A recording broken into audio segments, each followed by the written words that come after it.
할렐루야. 하나님의 평강이 또 하나님의 도우심이 우리 모든 믿음의 형제 자매들 가정에 풍성히 임하시기를 축복합니다. 이제 우리 공동체는 한 걸음씩 다시 우리 교회 공동체 본래의 사명을 잘 감당하려고 합니다. 교회 공동체의 존재 목적은 생명을 살리는 것입니다. 이는 공동체에 속한 모든 지체들이 확실한 영생의 삶을 사는 것이며, 또한 이 복된 소식을 사랑하는 이들과 이 세상에 전하여 이 기쁨을 함께 누리는 것입니다. 이 사명을 위해 우리 공동체는 새로운 마음으로 선교 사역을 다시 시작하려고 합니다. 우리 공동체의 선교 사역들을 잘 정비하여 선교의 체계를 갖추어 가려고 합니다. 그래서 오늘은 제가 방문한 선교지를 중심으로 선교 보고 겸 우리 공동체의 앞으로의 선교에 대한 자세한 이야기를 나누려고 합니다. 왜냐하면 선교를 뜻있고 관심 있는 몇몇 사람만이 하는 것으로 착각하는 경우가 종종 있습니다. 그리고 각자의 신앙과는 전혀 상관없는 것으로 생각하는 경우도 있습니다. 그래서 좋은 강사를 초빙해서 선교와 관련된 세미나를 해도 늘 그저 평소에 관심 있는 분들만 듣고 이것이 공동체 전체로 잘 전달되지 않습니다. 하지만 사랑하는 성도 여러분, 선교의 사명은 지금 이 자리에 함께 있는 우리 모두에게 있습니다. 그리고 이러한 선교의 사명을 가지고 사는 것은 우리 신앙에 절대적인 영향을 주고 있습니다. 그래서 이 시간에 함께 그 선교 미션을 공유하려고 합니다. 이러한 사명으로 그 첫 번째 위임 목사 선교지 방문지로 몽골을 다녀왔습니다. 선교사님이 그 나라를 밝혀도 된다 하셔서 이야기를 드립니다. 몽골은 우리 교회 출신 교수 요원 전문인 선교사를 20년 전에 몽골로 파송했습니다. 이번 선교지 방문을 통해 그동안 그 몽골 선교사님이 얼마나 헌신적으로 선교하였는지를 확인할 수 있었습니다. 물론 다른 선교사님들 중에도 훌륭한 분들이 계시겠지만 선교사로서 이만큼 열정을 가지고 정직하게 헌신한다면 무슨 걱정이 있을까, 더 바랄 것이 없겠다, 그렇게 생각했습니다. 근데 이런 칭찬조차도 그 선교사님 하지 말아 주시기를 제게 부탁했지만, 이것은 그저 한 사람을 위한 칭찬이 아니라 우리 공동체와 앞으로의 선교 사역을 위한 것이기에 이렇게 우리 성도님들에게 말씀을 드립니다. 물론 선교사님에게도 파송한 공동체의 위임 목사로서 선교사님이 지금처럼 앞으로도 겸손히 성실히 잘 감당해 주시기를 한 번 더 부탁드리고 왔습니다. 이번 선교지 방문을 통해 그동안 그저 해왔으니까, 그동안 관계가 있으니까 식의 선교는 이제 잘 정리하고 선교 정책에 맞게 좀 더 우리 공동체가 집중해서 성장시켜야 할 곳들은 더욱 성장시켜야겠다 하는 확신을 가지고 돌아왔습니다. 지금 현재 몽골은 국가적으로 성장통을 앓고 있는 과도기적인 상태입니다. 몽골은 아시아의 사회주의 국가들 중에서 최초이자 현재까지는 유일하게 사회주의 체제에서 평화적인 방법으로 민주주의 체제로 전환한 국가입니다. 그래서 민주주의 국가로서의 그 역사가 얼마 되지 않는 나라입니다. 그러다 보니 개발은 활발하게 이루어지고 있으나 그 체계가 잘 잡혀 있지 않습니다.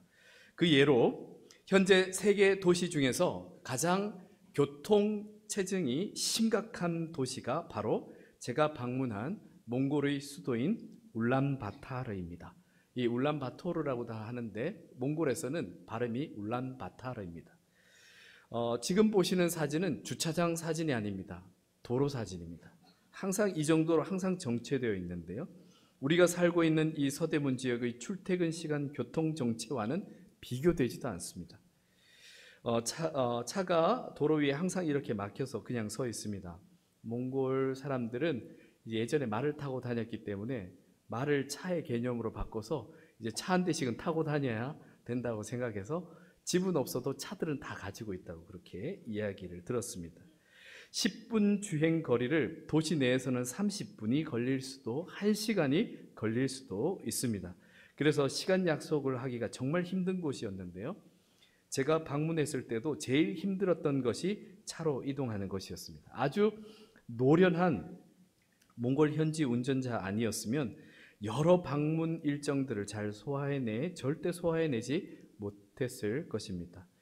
교통 상황이 그렇게 된 이유는 이 과도기적인 상황에 있다 보니 토지는 국가 소유이지만 그 토지 위에 지어진 건물은 개인에게 권한이 있어서 도로나 교통의 흐름을 생각하지 않고 일단 건물부터 짓기 시작하면서 일어난 현상이었습니다. 이러한 과도기 가운데 몽골도 러시아와 우크라이나 전쟁의 여파로 경제적인 어려움 가운데 있었습니다. 하지만 그렇다고 그 나라가 정체해 있거나 퇴보하고 있지는 않았습니다. 그러한 와중에도 계속해서 체계를 갖추고 성장해 가고 있는 중이었습니다. 그리고 그 성장을 돕고 있는 나라가 한국이었습니다. 제가 갔을 때 방문코자 한 대학에 몽골 한국 몽한 법률연구소 개소식이 있었습니다. 한국의 법률 시스템을 몽골 현지에 맞게 연구하는 연구소였습니다. 그래서인지 이 교통 신호 체계와 신호등을 보면 이 한국이랑 비슷한 것들이 참 많이 있었습니다.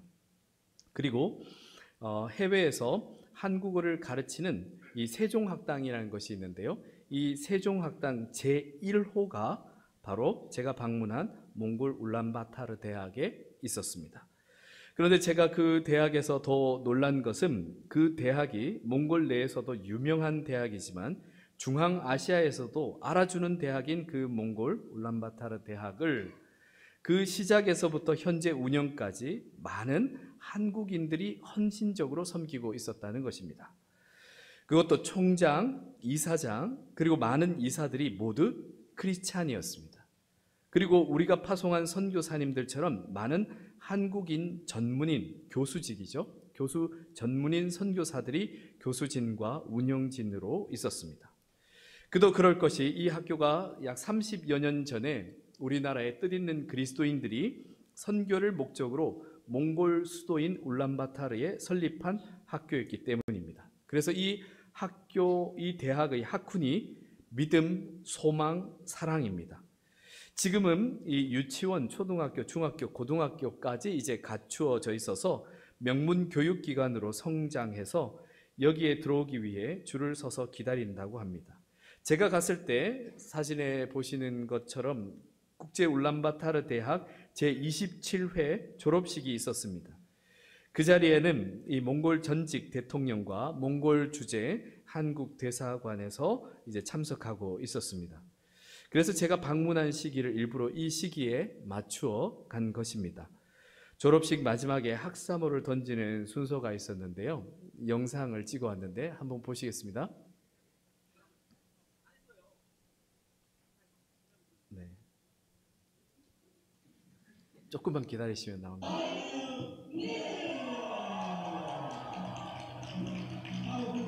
네.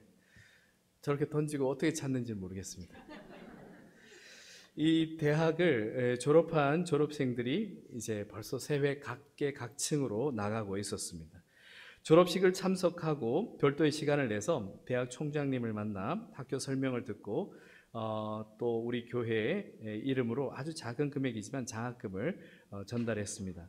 그런데 이 학교 이야기를 들으며 더 자랑스러웠던 것은 이 학교에 우리가 파송한 선교사님이 아주 열심히 사역하고 있었을 뿐만 아니라 이 학교의 운영을 위해 투자하고 헌신하는 이사 중에 우리 홍광 공동체의 은퇴 장로님이 무려 20년 동안이나 함께 하고 있었던 것을 알 수 있었습니다. 몽골의 한 대학의 이사라는 것은 알고 있었지만 이렇게 깊이 관여하고 있는지를 몰랐습니다. 그래서 이번 졸업식에 참여하기 위해 그 은퇴 장로님이 함께 간 것입니다. 그 장로님 덕분에 학원 사역의 깊이 있는 이야기를 들을 수 있었고 또한 앞으로 우리 공동체가 이 전문인 선교 사역에 참여할 가능성을 확인할 수 있었습니다. 그래서 돌아오기 전날에 국제 울란바타르 대학 이제 전문인 선교사인 모두 교수직, 운영직인 선교사님들을 식사 대접하고 왔습니다. 그리고 또 방문한 곳이 현지인 몽골 신학교입니다. 몽골은 다행히 아직까지 우리나라처럼 여러 교단으로 나누어져 있지 않았습니다. 처음에는 아예 교단 연합으로 시작했었는데 몇 개 교단의 선교사들이 개 교단 신학교를 비인가로 만들기 시작하면서 조금은 분열해 나가긴 했습니다만 아직까지 목회자 주류는 역시 이 몽골 연합 신학교 출신의 목회자였습니다. 그리고 이 학교 역시 우리 한국인 선교사님들이 많이 돕고 있었습니다. 특히 우리 교단 장로교 통합 측 선교사님들이 교단을 분리하지 않고 계속해서 연합으로 함께하며 돕고 있었습니다. 이곳 역시 정말 재정 상태가 많이 힘들어서 작은 금액이지만 이렇게 기도하는 마음으로 돕고 왔습니다. 그리고 현지인 교회도 찾아갔었습니다. 현지 교회 중에서 한 곳이 베다니 교회였습니다. 이곳은 우리 공동체 협동 목사님인 허석구 목사님과 이영숙 목사님 두 분 선교사님 부부가 몽골에 개척한 교회입니다. 은퇴하고 한국에 오시면서 현지인 목회자를 세우고 그 교회의 모든 것을 다 넘겨주고 오셨는데 지금도 교회는 잘 운영되고 있었고 계속해서 부흥하고 있었습니다. 그래서 이번 방문에 선교사님 부부가 함께 간 것입니다. 이 베다니 교회는 우리 공동체가 예배 장소로 제공하고 있는 서울 베다니 마을 교회와 이제 계속 교류하면서 몽골에서 한국으로 오시는 분들이 신앙생활할 수 있도록 서로 돕고 있었습니다. 그리고 또 방문한 현지 교회가 닉두게르 교회인데요. 우리나라 말로는 제1교회라는 곳이었습니다. 우리 교회가 파송한 선교사님이 중간 역할을 하면서 우리 성도님들, 청소년들, 청년들이 단기 사역으로 자주 방문했던 교회이기도 합니다. 이번 방문에서 제가 그 교회에서 수요 예배 때 말씀을 전했습니다. 제가 가기 전에 그 공동체에서는 우리의 이 방문을 환영하고 SNS를 통해서 이제 환영하고 있었는데요. 그래서 따뜻한 분위기 가운데서 함께 예배를 드리며 함께 간 분들과 또 특송을 하고 예정에 없던 현지 성도님들과 단체 사진까지 찍었습니다. 사진을 좀 넘겨주시면 다른 사진도 보여드리고 싶은데요. 네. 이 사진이 이제 닉두게르 교회 성도님들과 있었던 사진이고요. 그 앞 사진을 보여주시면 이것이 이제 홈페이지를 통해서 SNS를 통해서 우리 교회가 옵니다 이렇게 알리고 있었고요. 그 앞 사진을 한번 보여주시면 이것이 이제 통역 설교로 그 교회에서 수요 설교한 내용들입니다. 앞으로도 이 선교 현지의 현지인 교회와 협력하는 사역을 잘 확대해 갔으면 합니다. 우리가 선교 현지에 가서 그저 우리 이름으로만 뭔가 선교하지 않아도 됩니다. 현지 교회를 도와서 힘있게 사역할 수 있도록 하는 것, 이것 매우 중요한 선교 사역입니다. 그리고 몽골 현지에서 선교하시는 우리 교단 정식 파송 선교사님들을 만났습니다.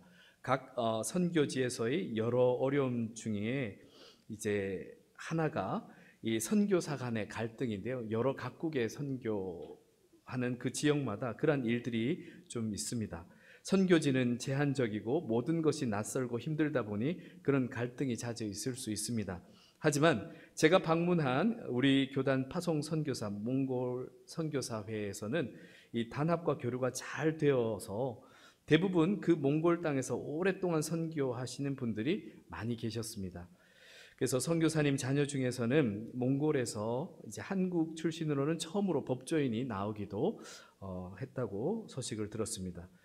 그런데 그 몽골이라는 그 지역이 선교하기에 환경적으로 그렇게 녹록한 곳은 아닙니다. 몽골은 제가 방문한 6월, 7월, 8월 이 3달만 좀 따뜻하고 나머지 9달은 춥습니다. 보통 추운 것이 아니라 우리로서는 상상할 수 없는 영하 40도까지 내려가는 강추위입니다. 그래서 겨울이면 추워서 뗄 수 있는 것은 다 태운다고 하는데요. 그러다 보니 폐타이어 등과 같은 것들을 태워서 이 공기가 정말 도시는 좋지 않았습니다.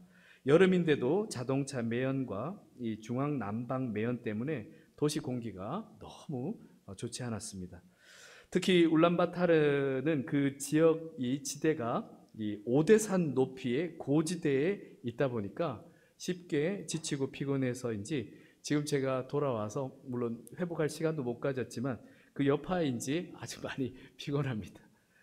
그런데 그런 환경에서 신분도 확실히 보장되지 않는 곳에서 타문화의 이 외국인들을 선교한다는 것이 결코 쉬운 일이 아니었습니다. 그래서 이번 방문에서 그 선교사님들에게 작은 위로라도 드리고자 식사 대접을 했습니다. 하지만 그곳에 모인 선교사님들의 그 모습이 워낙 밝으셔서 오히려 이 한국 목회에 지친 제가 위로를 받고 왔습니다. 그 외에도 이 몽골에 도착해서 돌아오는 시간까지 가능한 많은 분들을 만나려고 했고 또 많은 장소를 가서 확인해서 보려고 바삐 다녔습니다. 그래서인지 선교사님이 저와 함께 간 분들이 이 몽골의 아름다움을 모르고 갈까봐 하룻밤 시간을 내어서 테레시라는 세계적으로 유명한 곳을 데리고 갔습니다. 거기도 이 난개발이 시작되어서 예전만큼은 못하다고 했지만 그래도 제 눈에는 너무나 아름다웠습니다. 사진 한 장 보여주시면 이건 이 배경화면으로 있는 사진을 캡처한 게 아니라 우리 집사님이 찍은 사진입니다. 그리고 이 넓은 광활한 초원의 모습 사진도 있는데요. 이 컴퓨터 윈도우 바탕 화면에 푸른 초원의 사진 모습을 직접 눈으로 제가 보고 왔습니다. 그 풍경을 보면서 예전 몽골 민족이 이 광활한 대지를 말을 타고 달렸겠구나 하는 생각을 했습니다. 그러고 보니 비록 지금은 이 몽골이 낙후된 나라이지만 그래도 이들은 세계 역사에서 유일하게 알렉산더와 나폴레옹과 비교가 안 될 정도로 아시아와 유럽을 정복한 징기스칸의 후예들이었습니다. 그래서 저는 이 민족이 굉장한 저력이 있는 민족이라고 생각합니다. 그리고 이러한 저력 있는 민족을 반드시 선교해야 한다고 생각하고 돌아왔습니다. 사랑하는 성도 여러분, 우리가 이런 곳을 좀 더 열심히 선교해야 하지 않겠습니까? 지금 몽골과 한국의 국가적인 교류뿐만 아니라 개인적인 교류도 굉장히 활발하게 이루어지고 있습니다. 이번 방문에서 우리 일행과 제 설교 통역을 한 자매만 하더라도 한국을 자주 오고 갑니다. 그 자매는 몽골에서는 몽골 국제 울란바토르 대학을 졸업하고 또 한국에서 석사 과정을 졸업하고 한국을 오고 가면서 이제 비즈니스를 준비하고 있는 자매였습니다. 또 우리 공동체에서도 교류를 확대해 가고 있습니다. 몽골 선교를 위해 기도하시는 분들이 6월 말에 별도로 이제 방문 예정 중에 있고 또 몽골에서도 아까 소개해드린 그 제일교회 닉두게르 교회에서 청년 교사들 현지인 청년 교사와 선교사님이 한국을 6월 말에 방문합니다. 그래서 그 팀이 우리 교회에도 7월 중에 한번 방문할 예정입니다. 그리고 내년부터는 이 코로나와 상관없이 교육부 해외 비전 트립이 안전하게 가능할 것으로 예상하고 우리 교회 이제 청년부가 이제 몽골 단기 선교 사역을 하도록 그렇게 예정되어 있습니다. 현재 한국인은 몽골에 입국할 때 무비자로 입국합니다. 굉장히 빨리 이제 입국할 수가 있습니다. 몇 년 전까지만 해도 비자를 받아야만 갈 수 있었던 곳이었습니다. 그러나 우리가 뭐 마냥 언제나 이런 기회가 있다 이렇게 생각해서는 안 됩니다. 선교지의 특성상 언제 또 상황이 바뀔지 모릅니다. 그래서 이처럼 기회가 있을 때 그리고 이미 닦아놓은 터가 잘 되어 있을 때 그리고 이 몽골에서 이 도움을 요청하고 있을 때 이 몽골 선교 사역을 좀 더 성장시켜야 할 때라고 판단합니다. 몽골은 현재 도움이 필요합니다. 이때에 잘 도와서 전문인 사역을 중심으로 복음의 뿌리를 현지에 깊이 내리고 이제 중앙아시아의 선교 거점으로 삼아야 할 것입니다. 그리고 이 사역은 관심 있는 몇 사람만이 하는 것이 아니라 우리 공동체 전체가 기도하며 함께 참여해야 할 사역입니다. 그래서 몽골뿐만 아니라 앞으로의 새롭게 진행될 이러한 선교 사역을 선교 정책에 맞게 전략적으로 잘 준비해서 우리 공동체 전체가 참여할 수 있도록 지난해 정책당회 때 신설한 국제선교센터의 두 분 팀장님을 이번 방문에 함께 참여시킨 것입니다. 선교는 단순히 선교사와 연결되어 선교비만 보내는 것으로 다 되는 것은 아닙니다. 물론 이것도 상당히 중요하고 귀한 일이지만 그렇게만 하다가 자칫 무관심과 무책임으로 흘러 시간이 지나도 아무런 열매가 없을 수도 있다는 것을 우리가 생각해야 합니다. 먼저 기도가 반드시 있어야 하고 선교 전략이 있어야 하며 그에 따른 재정과 인력의 지원이 함께 있어야 합니다. 당연히 이를 감당하기 위해서는 우리 공동체가 더욱 건강하고 더욱 힘이 있어야 합니다. 그래서 공동체 내적인 성장도 멈추지 않고 계속 이루어져야 합니다. 이렇게 내외적으로 활발하게 이 사역을 해야 교회가 살아납니다. 교회 공동체에 예전에 불행하게도 상처가 있었다면 그 상처가 잘 아물도록 우리 모두가 함께 힘써서 안정시켜야 합니다. 그리고는 또 새로운 사역을 꿈꿔야 하지 계속해서 그 상처만 계속 들춰보고 있어서는 안 됩니다. 본래의 사명, 생명 살리는 사명에 모두 함께 힘써 감당할 때 거기에서 발생하는 에너지가 우리 공동체에 속한 모든 지체들의 삶에도 분명히 생기를 공급할 것입니다.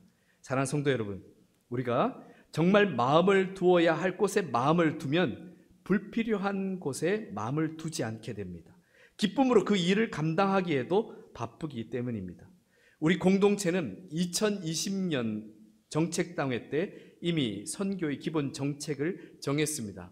첫 번째, 우리 공동체가 모두 함께 참여할 수 있는 곳을 우선으로 선교합니다. 이는 선교 사역이 누군가 몇 사람만이 참여하는 것이 아니기에 선교지 방문이 가능한 용이한 거리에 위치한 곳을 우선으로 하려는 것입니다. 그리고 두 번째, 우리 공동체가 해야 할 곳을 우선으로 선교합니다. 우리 공동체가 모든 나라를 한꺼번에 선교할 수 없기에 우선순위를 정한 것입니다. 아직까지 복음화되지 않은 비기독 국가를 우선으로 하는 것입니다. 그리고 세 번째는 전략적으로 선교했을 때 그 영향력을 기대할 수 있는 곳을 우선으로 선교합니다. 우리 공동체의 제한적인 재정과 인력을 장단기적으로 전략적으로 헌신했을 때 앞으로의 선교 열매를 기대할 수 있는 곳을 우선으로 하는 것입니다. 이러한 선교 정책에 따라 우리 공동체가 지금까지 하고 있었던 이 몽골 사역이 아주 적합합니다. 게다가 현재 좋은 협력 관계와 인프라가 잘 형성되어 있기에 이제 우리 공동체가 막연한 선교에서 벗어나서 스스로 전문인 선교사로 나갈 준비를 하면서 이 선교를 더욱 성장시켜야 할 것입니다. 그와 동시에 우리 공동체는 또한 새로운 선교 사역을 계속해서 개척해야 합니다. 그래서 장기적인 전략적 선교지로 인도를 정했습니다. 인도는 아시아 국가 중에서 중국과 버금가는 인구를 가지고 있습니다. 아직까지 빈부의 격차가 심하고 선교가 쉽지 않은 국가 중에 한 곳입니다. 그러나 반드시 우선적으로 선교해야 할 전략적인 선교지입니다. 인도는 전 세계 공용어라고 할 수 있는 영어를 사용하면서 현재 IT 강국입니다. 그리고 현재 한국과 인도와의 관계는 외교적으로 2023년 올해 한국과 인도 수교 50주년을 맞으면서 한국과 인도는 전략적인 동반자 관계를 더욱 발전시켜 가고 있습니다. 경제적으로도 2023년까지 양국의 교역액을 500억 달러까지 확대하고자 하는 것에 합의하고 있고 경제 교류를 확대해 가고 있습니다.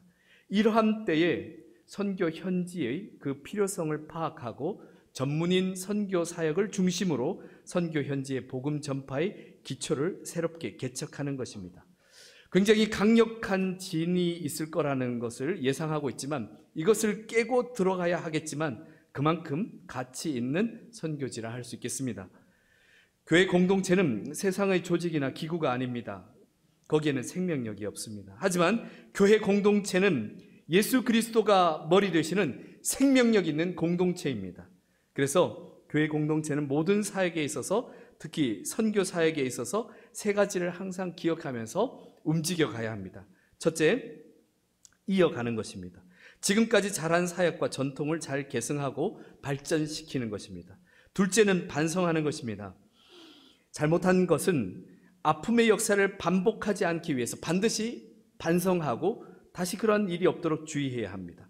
세 번째는 새롭게 하는 것입니다. 계속 과거의 이야기만 하면서 자랑하고 후회만 하고 있을 시간이 없습니다. 그래서는 안 됩니다. 계속해서 다음의 새로운 복음 역사를 위해 우리는 항상 새로운 것을 시작해야 하며 그러한 각오와 준비가 되어 있어야 합니다. 지금 가까이에 있는 아시아권의 선교 상황은 그리 좋지만은 않습니다. 중국의 통제와 감시 기술이 발달하면서 이미 우리 교단 목회자, 선교사들은 거의 대부분 중국에서 다 추방당했습니다. 그런데 중국이 세계적인 영향력을 확장하면서 공산권과 사회주의 국가를 중심으로 이러한 통제와 감시 기술이 보급되면서 중국을 닮아가고 있습니다. 곧 중국의 영향력 아래에 있는 나라들에서는 전문인 선교사를 제외한 목회 중심의 선교사들은 점차 추방될 가능성이 높습니다. 거기에 이슬람은 좀 더 친화적인 방법과 재정 투자를 앞세운 공격적인 전략으로 이슬람교의 포교를 확대해 가고 있습니다. 이슬람의 종주국인 사우디아라비아의 이 왕세자인 무함마드 빈 살만 왕세자가 지난해 우리나라를 방문하고 엄청난 규모의 경제 협약을 맺은 적이 있습니다. 그리고 지난해부터 사우디아라비아에 관광 비자가 생겼습니다. 그 이전까지는 사우디아라비아에는 경제, 외교적인 일들로만 입국이 가능했지 관광을 목적으로는 전혀 방문할 수가 없었습니다. 이렇게 서쪽에서는 이슬람이, 동쪽에서는 중국이 그 영향력을 넓혀가면서 선교 사역은 점점 더 위축될 수밖에 없는 심각한 위기에 놓여 있습니다. 그래서 이제는 선교의 패러다임이 빨리 전환되어서 전문인 선교 사역으로 바뀌어야 하고, 단기적으로는 이 동아시아권의 선교를 통해 복음의 현지화를 빨리 이루어야 합니다. 그래야 선교사들이 추방된 후에도 복음의 불씨가 그곳에 남아서 꺼지지 않고 계속해서 타올 수 있기 때문입니다. 사랑하는 성도 여러분, 세상과 시대만 시급하게 변하고 있는 것이 아니라 영적인 전장인 선교지의 상황도 시급하게 변화하고 있습니다. 그렇기 때문에 선교 정책이 필요하고 그 정책에 따른 선교 전략이 필요한 것입니다. 이 지구상 역사상 한 개체로서 가장 강력했던 개체가 있습니다. 공룡인데요, 지금은 없습니다. 다 멸종하고 없어졌습니다. 여러 이유가 있겠지만 가장 중요한 것은 시대 변화에 적응하지 못했기 때문입니다. 변화되는 상황에서 그 변화에 적응하면서 그 생명력을 유지하지 못했기 때문에 멸종되고 지금은 없습니다. 한국 교회가 선교 100년이 지나면서 선교를 받던 나라에서 벌써 오래전에 가장 많은 선교사들을 파송하는 나라의 그 대열에 들어섰습니다. 단독 교회로서 세계에서 가장 많은 성도수가 있는 교회가 한국에 있을 만큼 하나님은 우리나라를 특별히 사랑해 주셨고, 또 이 아시아에서 어둠을 밝히는 복음의 등불로 사용하셨습니다. 하지만 오늘날 코로나를 지나면서 우리 교회를 포함한 한국 교회가 깨달아야 할 것을 하나님은 에베소 교회에 하신 칭찬과 책망을 통해 선포하십니다. 내가 내 행위와 수고와 내 인내를 알고 또 악한 자들을 용납하지 아니한 것과 자칭 사도라 하되 아닌 자들을 시험하여 그의 거짓된 것을 내가 드러낸 것과 또 내가 참고 내 이름을 위하여 견디고 게으르지 아니한 것을 아노라. 그러나 너를 책망할 것이 있나니 너의 처음 사랑을 버렸느니라.